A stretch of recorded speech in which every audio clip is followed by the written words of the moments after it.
Doctor صاحب دو سوال ہیں، اور ایک پہ ابھی ذکر ہو گیا ہے، وہی آپ نے ماشاءاللہ بڑی اچھی بات کر دی کہ وہ سکوت اختیار کرنا چاہیے۔ میرا بھی وہی سوال تھا، پہلا وہی کر دیتا ہوں کہ جن آیات میں ہمیں کہا گیا ہے، روکا گیا اللہ کی طرف سے کہ گستاخی کا معاملہ نہ ہو جائے، آپ کی آواز بھی اگر نبی صلی اللہ علیہ وسلم کی آواز سے بلند ہو جاتی ہے تو گستاخی ہو جائے گی اور آپ کے اعمال ضائع ہو جائیں گے اور ہمیں پتہ بھی نہیں چلے گا۔ اس میں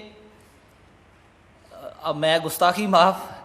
بعض دفعہ محسوس کرتا ہوں، آپ کی ماشاءاللہ ہمیں اللہ نے رہنمائی عطا فرمائی ہے، ہم بڑے خوش قسمت ہیں، خاص طور پہ جب آپ قرآن پڑھتے ہیں، مجھے سچی بات ہے بڑا ایمان میں اضافہ ہوتا ہے۔ لیکن بعض دفعہ ایسا لگتا ہے کہ جیسے نبی صلی اللہ علیہ وسلم، دل کے حال اللہ جانتا ہے، میرا یہ یقین بھی ہے کہ انشاءاللہ تعالی جو ایمان کی سٹیج اللہ نے آپ کو عطا فرمائی ہے وہ کم لوگوں کو ملی ہوگی، میرا یہ یقین ہے۔ لیکن کبھی یہ خیال گزرتا ہے کہ شاید وہ تقریر کی روانی میں آپ کچھ ایسا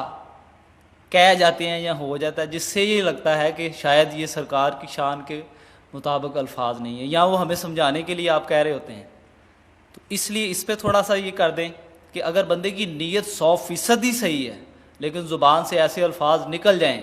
جو نبی صلی اللہ علیہ وسلم کی شان کے مطابق نہ ہوں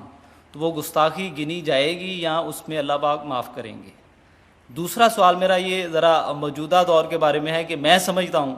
جتنا اللہ پاک نے آپ کو نام دیا ہے، آپ کو علم دیا ہے اللہ نے، یہ جو ہمارا سیاسی سیٹ اپ ہے، پولیٹیکل لوگ جو ہیں، ان کو میں یہ سمجھتا ہوں کہ آپ کو ضرور بلانا چاہیے، بڑے بڑے جو ہیں۔ اس بات پہ کیا آپ یہ ذمہ داری محسوس اپنی نہیں کرتے کہ اس دور میں یہ جو اسلام کو بدنام کر رہے ہیں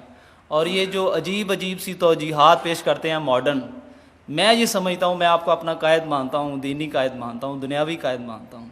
میں یہ سمجھتا ہوں کہ آپ کو ایک دفعہ ان کو بلا کے، 2 دفعہ بلا کے، 4 دفعہ بلا کے، کم از کم یہ تو کہنے جوگے ہو جائیں کہ ہمارا دین صحیح ہے، ہم صحیح ہیں، لوگوں کو صحیح بتا سکیں یہ انٹرنیشنلی۔ یہ جو ہماری طرف آتے ہیں کہ یہ فنڈامنٹلسٹ غلط ہیں، یہ تاثر دور کرنے کی آپ کوشش کریں، اللہ آپ کو جزا دے۔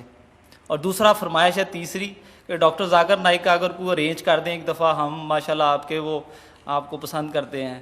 تو ایک دفعہ پاکستان میں ان کو دعوت دیں اگر پاسبل ہو، تو ہمیں 1-2 ان کے لیکچر سننے کو مل جائیں۔ شکریہ جی۔ پہلی بات تو یہ ہے کہ اصل میں جو بسا اوقات میرے تقریر کے دوران بظاہر محسوس ہوتا ہے کہ اس میں حضور کا نام آیا ہے اور ہم نے درود نہیں پڑھا، صلی اللہ علیہ وسلم نہیں کہا ساتھ ہی، وہ اصل میں اس پس منظر میں ہوتا ہے کہ اگر میں یہ کہہ رہا ہوں کہ ابو جہل نے کہا ہے محمد تو یہ کیا کر رہے ہو، اب اگر میں یہ کہتا کہ ابو جہل نے کہا ہے محمد صلی اللہ علیہ وسلم تم کیا کر رہے ہو، اب یہ اس کے اندر ظاہر بات ہے کہ ابو جہل تو صلی اللہ علیہ وسلم نہیں کہے گا، یہ تو آپ نے ایڈ کیا ہے نا۔ اور اس سے یہ ہے کہ اس گفتگو کے اندر جو ہے اس کا تسلسل ٹوٹ جاتا ہے، تو وہ متکلم کے حوالے سے بات ہوتی ہے۔ اس کے بعد میں کیا کرتا ہوں، جب جملہ یا بات ختم ہو گئی تو صلی اللہ علیہ وسلم کہہ دیتا ہوں تاکہ وہ جو ایک کمی رہ گئی درمیان میں اس کو پورا کر لیا جائے حتی الامکان۔ باقی یہ کہ اس میں اس کے علاوہ پھر بھی اگر جو ہے کوئی کمی رہ جائے تو اللہ تعالیٰ معاف فرمانے والا ہے۔ دوسری بات یہ ہے کہ یہ جو آپ جن کے بڑے لوگوں کے نام لے رہے ہیں، ہمارے معاشرے کے اندر ہر شخص کی ایک قیمت مقرر ہو چکی ہے۔ آپ کے نزدیک میری قیمت کچھ اور ہے، ان کے نزدیک میری کوئی قیمت نہیں ہے، میری کوئی سیاسی فالوئنگ نہیں، میرا کوئی مذہبی فرقہ نہیں، میرے پاس کوئی دولت نہیں کہ میں بڑی سی دعوت کر کے ان کو بلاؤں، تو وہ جو حیثیتیں ان کے ہاں شمار ہوتی ہیں وہ آپس کے اندر تو ان کی ایک برادری ہے۔ اب جب کسی کا ولیمہ ہو رہا ہے، 2000 آدمی اس نے بلا رکھے ہیں، چاہے آپس میں ایک دوسرے کے یہ انتہائی جو ہے وہ دشمن ہیں، لیکن یہ کہ اپنے سوشل معاملات کے اندر ان کے فنکشنز میں جانا اور آنا، ولیموں میں، نکاحوں میں، فوتیدگی پر، یہ ان کا ہے۔ تو میں در حقیقت ان کی اس برادری میں شامل ہوئی نہیں، میں تو درویش ہوں۔ آپ کے نزدیک میری قیمت جو ہے وہ ہے، کسی اور کے نزدیک بھی ہو سکتی ہے، لیکن ان لوگوں کے نزدیک میری وہ قیمت نہیں ہے، نہ میرے بلانے پر کوئی آئے گا، نہ کوئی میری بات سنے گا۔ ویسے جو میری باتیں پہنچ رہی ہیں ان تک انہیں معلوم ہے، ایسا تو نہیں ہے، وہ اندھے بہرے نہیں ہیں، انہیں معاملہ کہ میری بات کیا ہے۔ اب تنظیم اسلامی جو ہے ایسا نہیں ہے کہ بالکل لوگ جانتے ہی نہ ہوں، اب اس کی ایک حیثیت بن چکی ہے، اس کا ایک مقام ہے، لیکن وہ سننے کو تیار نہیں ہے۔ کچھ لوگوں سے میں نے بار بار کی ہے، قاضی حسین احمد صاحب سے بار بار گفتگو کی ہے، ابھی ان کے امیر جو ہے نئے منور حسن صاحب سے ان سے بھی خط و کتابت ہو رہی ہے، جن سے بھی مجھے کچھ توقع ہوتی ہے کہ اگر وہ کچھ غور کر لیں، سوچیں تو شاید وہ پلٹ کر صحیح راستے پر آ جائیں، تو کوشش میں کرتا ہوں۔ لیکن بعض لوگ جو ہیں جن کے لیے یہ سیاست کھیل ہے دنیا کمانے کا اور اپنی حیثیت بنانے کا، تو ان کے لیے ان کے اوپر تو اس طریقے سے پی پی کال کر کے اپنا وقت ضائع کرنا ہے۔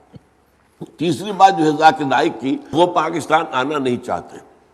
یہ ان کا ڈکلیئرڈ ہے معاملہ۔ وہ یہ کہتے ہیں کہ ہمیں ابھی تک بھارت کی حکومت نے کچھ نہیں کہا ہے، پریشان نہیں کیا ہے، تنگ نہیں کیا ہے، لیکن ہمارے پاسپورٹ پر اگر پاکستان کا ٹھپا لگ گیا کہ یہ پاکستان گیا تھا، تو پھر اب یہاں مشکوک آدمی شمار ہوں گے، پھر ہمارے لیے مشکلات پیدا ہو جائیں گی۔ اس لیے وہ دنیا بھر میں گھومتے ہیں،